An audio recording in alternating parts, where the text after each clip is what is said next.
Hey guys, I'm gonna share the top 5 things that I learned on our last short film, Passage. Guys.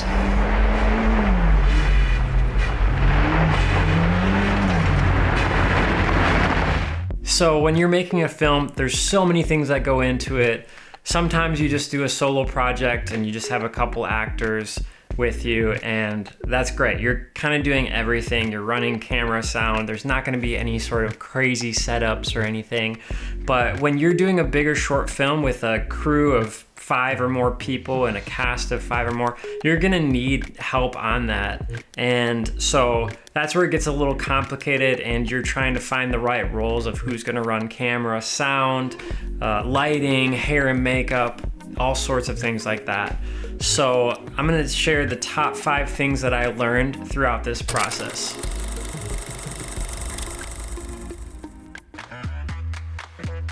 We had just over 1,300 people apply for our short film, and we narrowed it down to the 30 actors that we liked the most. We were looking for 5 different roles in our film, and so we decided to do table reads.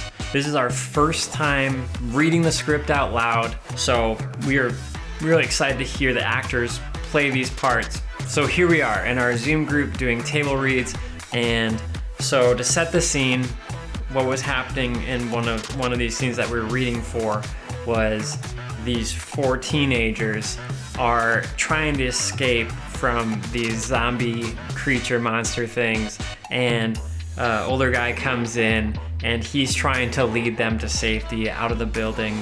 So the guy reads his line, "Hey kids, follow me." And Seth and I both look at each other and we're like, nope, that's not the line.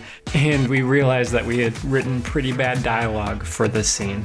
And so that's the great thing about doing table reads, is you get to hear the lines that you've written read by other people, and you know when it's way off and you know when it's gonna work, and when you need to tweak some lines here and there. And that was one of the most helpful things we did in the dialogue process, is reading those lines out loud with the actors, and then you get to figure out what needs to change there. One role that we needed on set that we did not have was a first AD. And if you don't know what that is, first assistant director, and their job essentially is to keep the whole production moving. They're communicating with the cast and the crew, saying, this is where we're moving to this scene, this is what's happening in the scene. We did not have that at all. One of the guys on set, Lucas, all the time would be like, all right, what are we waiting on? What are we waiting on? And neither Seth or I knew. And so once we debriefed after we'd filmed 3 or 4 days, that was one thing that we said we will never go without anymore, is a first assistant director. We would have saved a lot of time if we had that role on set. This one is super important to me, and it is just to care for people on set, whether it's your cast or your crew, anyone that's gonna be on your set. One of the actresses had a birthday for one of the days that we were filming, so we went out and we had our lunch break for the day, and we had bought her a cake and some candy, and it was just like a little gesture, but you could tell it meant so much to her. And it really just brought everyone together. And so when you're paying attention to what's happening with the people around you, then that will make your set run so much smoother. People want to be on your set. She's been asking what we're doing next since this last set. So it really does help get people on board for whatever projects you're doing. And if you treat people well, they're gonna want to work with you. Okay, this is always a hard lesson for me. Number 4, just give up the idea of perfection. I've been doing this for over 10 years and still have not gotten to the point where I'm like, that's what I really, really wanted. Everyone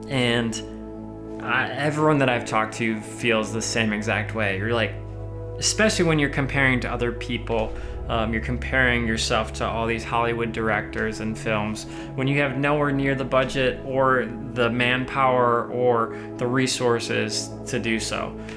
And when you're trying to achieve perfection, it usually takes out the fun of it. You usually don't treat people as well as you could, and then there's just a lot of frustration from start to finish. So what I've learned is just make stuff. You'll have great ideas, you'll have bad ideas, and if you're just continuing to make stuff, you're just gonna keep getting better and better. I've seen such a jump from the last short film that I did to this one. It is a night and day difference. So just keep making stuff, have fun while you're doing it. It's gonna make it so much better.